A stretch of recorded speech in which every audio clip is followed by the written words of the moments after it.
potatoes, eggs, and pancakes. Bacon is coming. Yep, you're good. Look at this. Just ask for forgiveness. Don't ask for permission.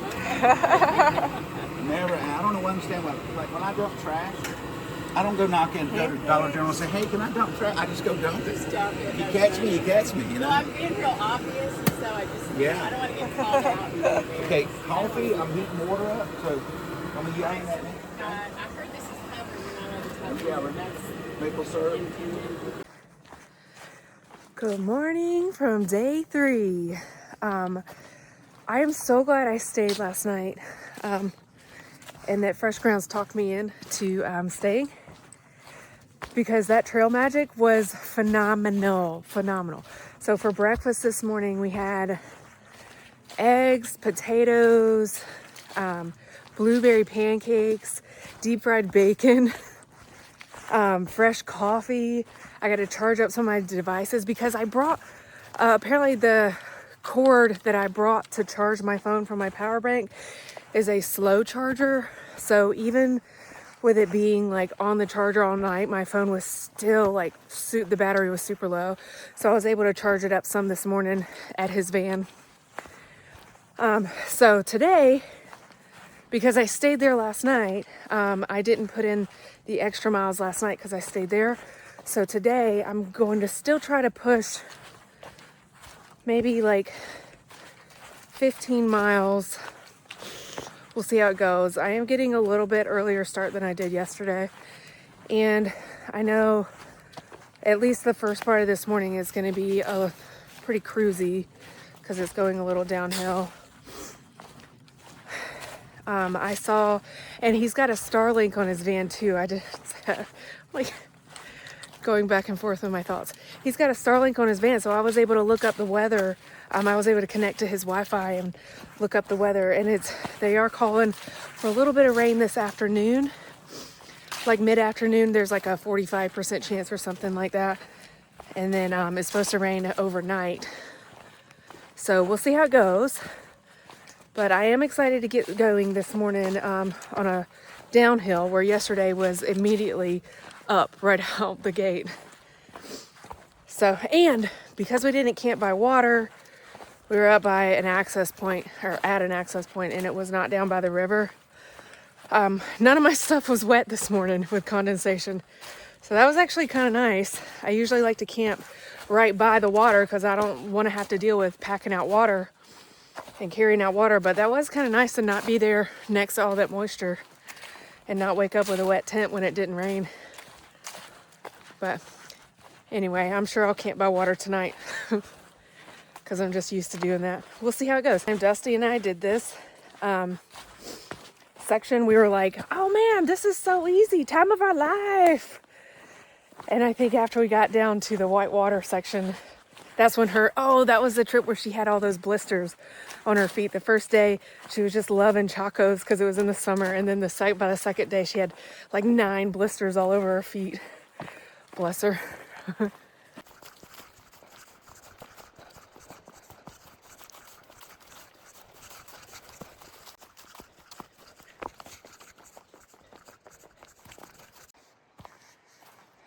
believe that's, the fish hatchery site. Campsite. That's really nice. It's got bare cables down there. Moving on past. Just ran into Hover and Hurricane again. They camped where I camped last night and we had breakfast together. It's kind of cool to run into the same folks. Makes it a little tramly.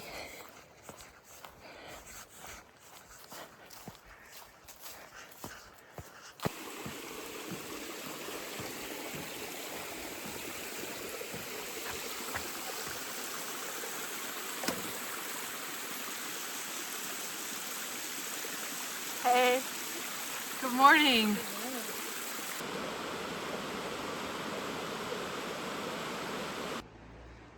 Made it to the East Fork site. It does look pretty big down there, so had I pushed on, I knew the 4 guys were staying there last night. And had I pushed on, it does look like there would have been plenty of space. So that's nice. I hear cars, so I must not be far from Sloan Bridge access point. All right, just took a break at Sloan Bridge. 52.6 to Table Rock. I think I might stop for lunch at Whitewater, although I probably will stop before that. This is a whole climb up to there. There's a couple of downhills, but it's mostly gonna be climbing.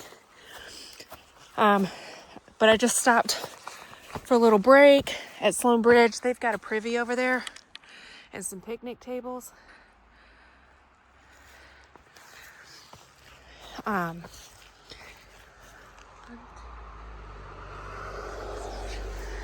I got to chat with Hover and Hurricane and Trickle and Flow. I met Trickle and Flow yesterday on the trail, so it was cool to chat with them again today. And Trickle showed me that this phone has a stabilizer in the camera that I did not know it had. So I'm very excited to see how this footage right here turns out.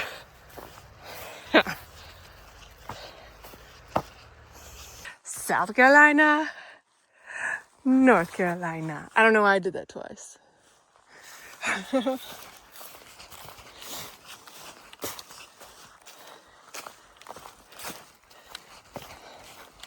Dusty and I did this section back in the summer. This was the whole Chaco's debacle. And we camped. There's a large campsite right at the top of this mountain hill, at the top of this one. And we camped up there. And I remember, like, we were so tired because it was so hot and humid. And the climb up out of Sloan, like, we were just wiped, just gassed. And we were looking at the map and we saw we were passing the campsite and we're in this like green tunnel and we're like, there's no way there's a campsite here. This map is totally wrong. And we thought we were going to have to push on for the longest time. And then you get up to the top of this and it's actually a pretty large campsite up there.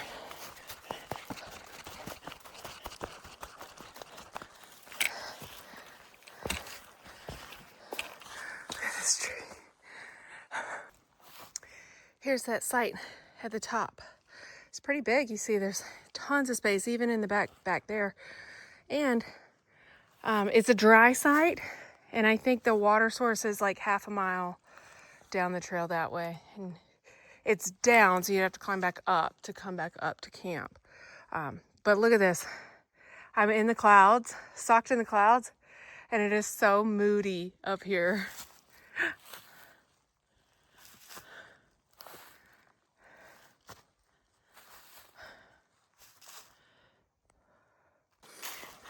When Dusty and I were here in the summer, this was a huge, well, you can blow down. You can kind of see how big it is just now. But it started here at this first, and we had to like Ninja Warrior figure out how to get through this entire section, like climbing over and through the branches. I think we got footage of that, and it's on another video. But yeah, that was actually a lot of fun because like we were climbing on the branches trying to figure out where the trail even went. She did not like it as much as I did. I can say that. But it was a lot of fun for me. Let's go. Break off to Round Mountain Campsite that's down there. Obviously, that's what the sign says. We're going to keep going towards Whitewater. When Dusty and I were here in the summer, we took that and then we took the trail up to the road and then we got to hike back behind Whitewater Falls and then come up in front of it. It was actually really cool to see.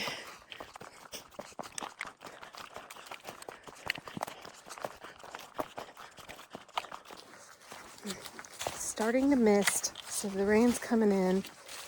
And I was planning on stopping at Whitewater for lunch. It's less than a mile from here now.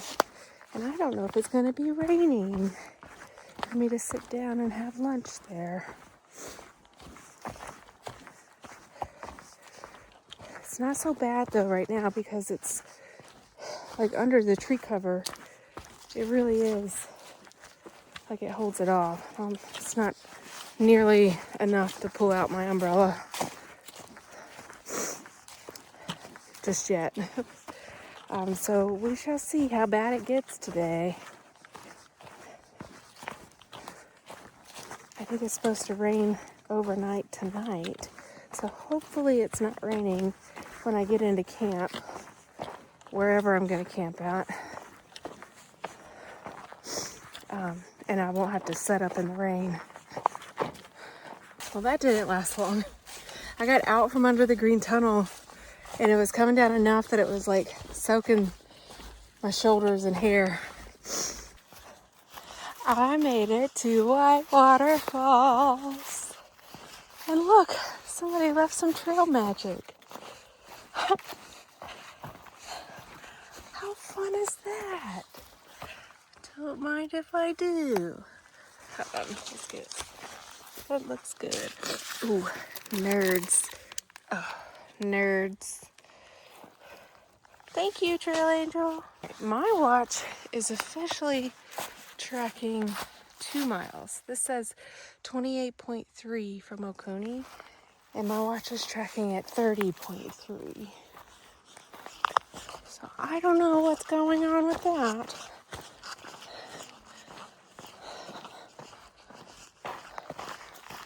It doesn't matter because I made it for lunch and it's just overcast. It's not misting anymore. Very excited. All right, just had lunch at the Whitewater access point, 47.9 to Table Rock.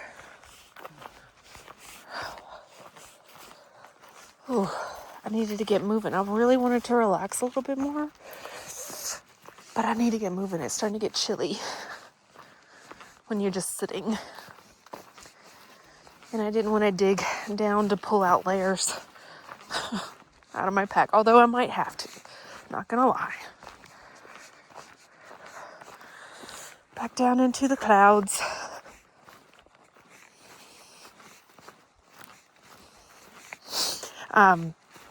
Stopping at lunch. So there was the crowd that came through last night. I think I mentioned it this morning. It was somebody doing an FKT attempt. They came in. We were already down, laying down in bed. Everybody was in their tents already, and we heard somebody talking. Like cars were pulling in, and then there was a whole bunch of ruckus. And I even texted, and I was like, "Oh!" I texted somebody. I was like, "Oh, I guess some more people are coming in for Trail Magic." They were not. They were the support system for the FKT attempt. The dude's doing an out and back attempt. And I think his support just said he wanted to do it in a sub 40 hours.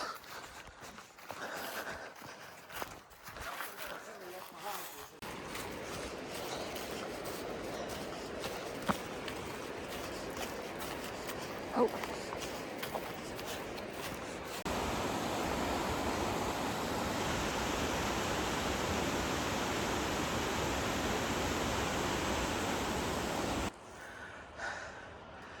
Right up here. I'm not going up to see the overlook of Whitewater Falls because I don't believe we'd be able to see it socked in the clouds as I am. We are.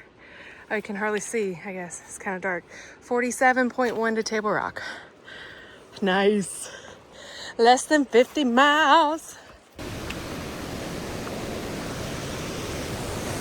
So, I think it's the Whitewater Falls River. This is the lower Whitewater Falls. Being all moody in the clouds.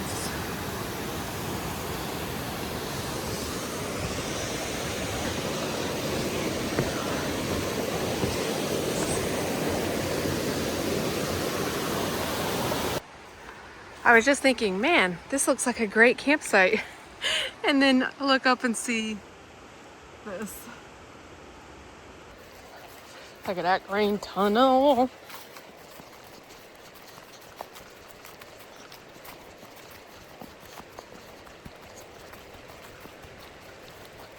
Wow, that is a huge tree. Look at this.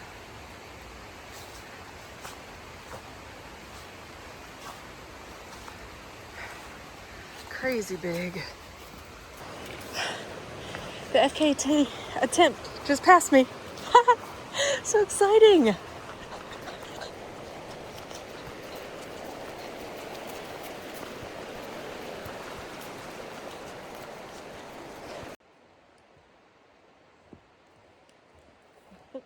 Hi. Right now, my only goal is to get to camp. All right, at least Thompson River. That's my new goal. It was Glen Hilliard, then it was Coley Creek, now it's Thompson River.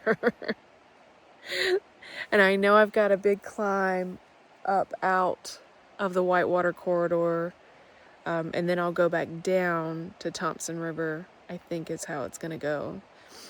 And if I go past, there will be another climb up out of Thompson River. So I may just call it a night at Thompson. Which means I only have 2.8 miles, less than 3 miles to go. Ow, frick. My knee is really hurting. But for now, I'm just chilling on this big giant log. Table Rock, 44.8. Yeah. Nice.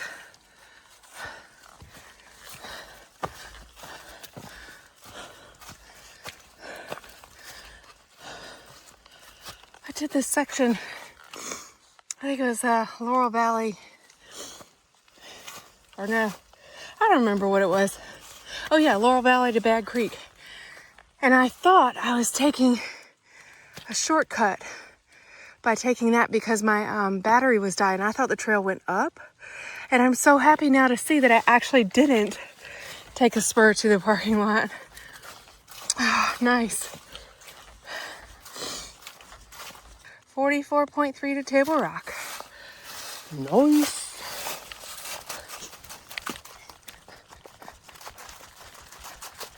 I'm gonna keep pushing. I still have daylight. I don't think I'm going all the way to Coley though. The new goal is still gonna be Thompson River, and I'll reassess once I get there. So at some point, I cross back down into South Carolina. I think around Whitewater-ish, maybe, question mark. I'll have to look at the map. But now I am officially back in North Carolina.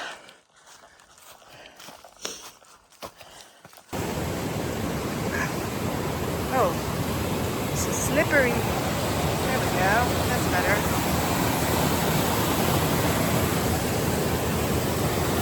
I hope that there's a space for my tent at camp, at this camp, because I don't know if I got it in me to keep going. I'm gassed. Okay, it's the end of day 3. I made it. My watch tracked 14.35 miles, I think. It's still tracking a little bit more than what the maps say. The map says I went 13.7 today. So it's not the 2 miles it was tracking ahead yesterday. That's only, what, like 0.6? So that's not bad. We'll just average that at 14 then. So I went from the fish hatchery access point, A10, to the Thompson River. There's a little campsite right by the river, which is really nice. I don't know if you can hear it on the video, but the background noise, yes. I'm camped here tonight with Hover and Hurricane are here, and Domino and Water. I kind of hiked a little bit with Domino today and got to chat with him, and Water and I kept like leapfrogging each other today, so it was cool to see them when I got into camp. Alright, there were some blowdowns, but there was only one that was like a big blowdown that I had to like go up and around. I thought I was gonna have to like butt scoot down, but I was able to like turn around and use the trees nearby to like, what is it, rappel? kind of rappel down, but not like with a rope. I was like you in the trees. It was cool. But yeah, so I got down to Thompson. It was probably like a mile before, and I was like just gassed. Like there was no way I was going to be able to push to Coley Creek or Glen Hilliard tonight. So I'm so glad there was a little bit of space. Thompson Riverside is a little hilly, so best if you have a hammock. I do not, so I'm on a little bit of a hill. I don't know if you can see it, but that back behind here, like this, that's my pack. And I've got it like on that side to kind of block because I'm kind of angled over. So I'm going to use that as like a backstop tonight. But one thing of note was on day 1, like my knees were just shot by like mile 9. And my feet were hurting by mile 9. I didn't notice that today until around, my feet were hurting already, but my knees weren't shot until around maybe like mile 11 and a half when I laid down. Ooh, my feet were hurting so bad. And also that was water that walked by me when I was laying down. He said there was a trail cam in that corridor, the Whitewater corridor. I didn't see it. Got cleaned up, got some food, and I'm just ready to crash. And it's like not even 7:30 yet. So talk about hiker midnight. All right, that's it for day 3.